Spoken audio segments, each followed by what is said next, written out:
On m'appelle le Capucin. Si tu tiens à voir mon visage, aventure-toi dans cette histoire et je réaliserai ton vœu.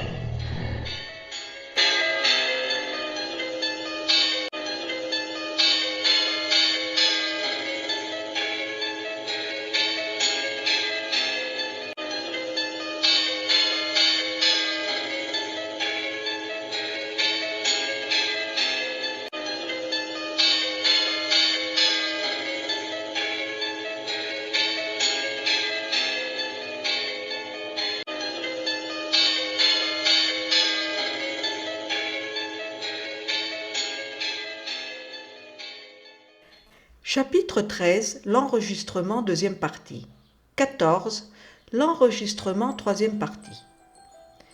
Malheureusement, l'enregistrement s'avéra difficile à comprendre. Les mots étaient incompréhensibles. C'était la voix déformée d'une femme qui parlait très lentement, et on aurait dit que cette voix était rauque. Mais elle était, par-dessus tout, effrayante à écouter. « J'aimerais l'entendre à nouveau, s'il te plaît, dit Laura en serrant l'écouteur droit entre ses doigts, son visage à côté de celui d'Andrea qui se servait de l'écouteur gauche. Nous devons décharger l'enregistrement sur un ordinateur et essayer de décrypter le message grâce à une application qui nous permettra de l'écouter à une vitesse supérieure, s'exclama le jeune homme. Allons chez moi, je veux le copier sur mon PC et je demanderai à mon père de m'aider ce soir. Bien entendu, je ne lui dirai pas de quel enregistrement il s'agit. Andrea était très heureux de retourner chez eux, et cette fois, il entra dans la chambre de Laura. La fille avait des goûts différents de sa sœur. L'armoire, le lit et le bureau étaient couleur ivoire, avec quelques pièces en bois de couleur claire. Les murs étaient également blancs, les rideaux des fenêtres bleu fluo, et des papillons en tissu bleu cobalt avec des paillettes y étaient appliqués un peu partout, le long des murs et des portes des armoires. Ils cherchèrent un câble pour le portable et le relièrent à l'ordinateur. « Et maintenant ?» demanda Laura en regardant le garçon dans les yeux. Andrea haussa les épaules, impuissant et démoralisé. « Mon père ne va pas tarder à arriver. Peux-tu rester encore ?»« Oui, je préviens mes parents, répondit-il.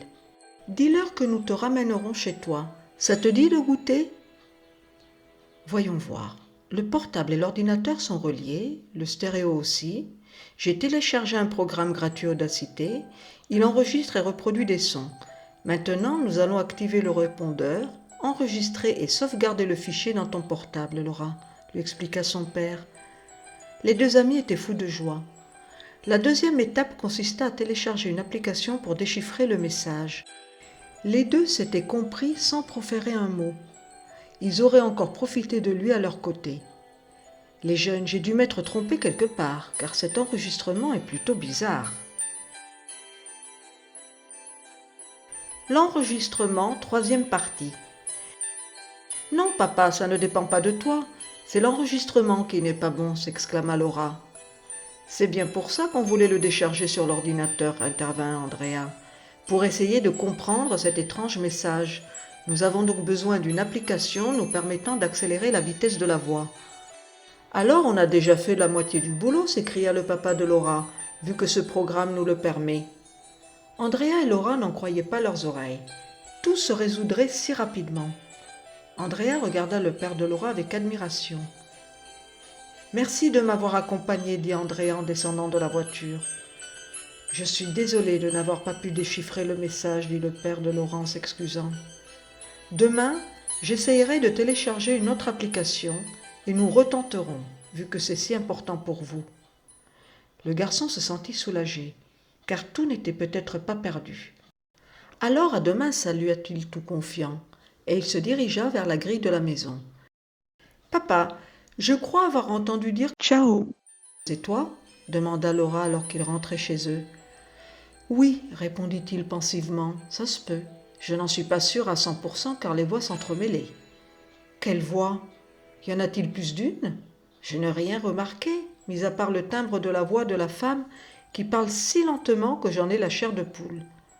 Tu n'as donc même pas entendu les cris de fond vers la fin de l'enregistrement ?